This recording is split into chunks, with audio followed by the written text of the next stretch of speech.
Hello friends, నేను మీ బాంబే భారతక్కను. సూజీ లేకుండా, శనగపిండి లేకుండా, పెరుగు లేకుండా, వంట సోడా లేకుండా, ఈనో పౌడర్ లేకుండా, ఫర్మెంటేషన్ లేకుండా మొక్కజొన్నతో అప్పటికప్పుడు చేసుకునే దోశలు కోసం ఏదైనా కప్పును కానీ గ్లాసును కానీ తీసుకోండి. అన్నింటిని వాటితోనే తీసుకోండి. వర్షాకాలంలో మొక్కజొన్నలు ఎక్కువగా వస్తాయి. మొక్కజొన్న కంకికుండే విత్తనాలన్నీ సపరేట్గా చేసుకోండి. పెసరపప్పు 1/3 కప్పు తీసుకొని గిన్నెలోకి వేసుకొని 1/4 కప్పు బియ్యం వేసుకొని ఒకసారి శుభ్రంగా వాష్ చేసుకోండి.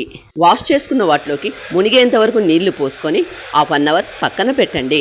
1/2 అవర్ తర్వాత మూత తీసి ఇందులో ఉండే నీళ్ళన్నీ వంపి వేసుకోండి.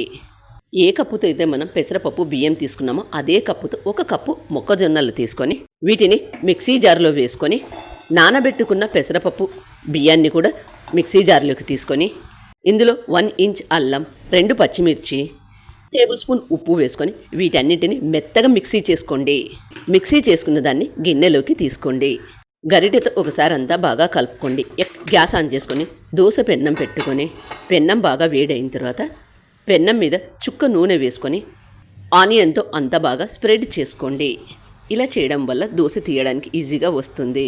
మంటను మీడియం హీటులో పెట్టుకొని ముందుగా మనం తయారు చేసుకున్న బ్యాటర్ను గిన్నెతో తీసుకొని పెన్నం మీద వేసుకోండి. గిన్నెతో అంతా నెమ్మదిగా స్ప్రెడ్ చెయ్యండి. నా ఛానల్లో ఆలూ దోశ, బ్రెడ్ దోశ, రాగి పిండి దోశ, ఫర్మెంటేషన్ లేకుండా చేసుకునే దోశలు చాలా ఉన్నాయి. కింద లింక్ ఇస్తాను, చూసి చేసుకోండి.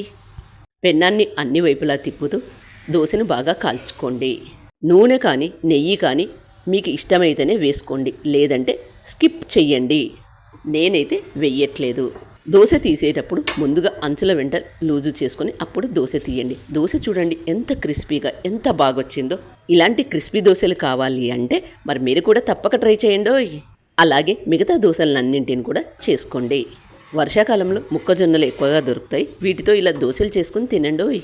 మరి మీరు కూడా తప్పక ట్రై చేయండి. మరి మీకు ఎలా వచ్చాయనేది కామెంట్ రూపంలో తెలియజేయండి. వీడియో నచ్చినట్లయితే ఒక లైక్ ఇవ్వండి. మీ ఫ్రెండ్స్కు, రిలేటివ్స్కి అయితే షేర్ చేయండి. మీరైతే ఒక లైక్ ఇవ్వండి. Thank you for watching.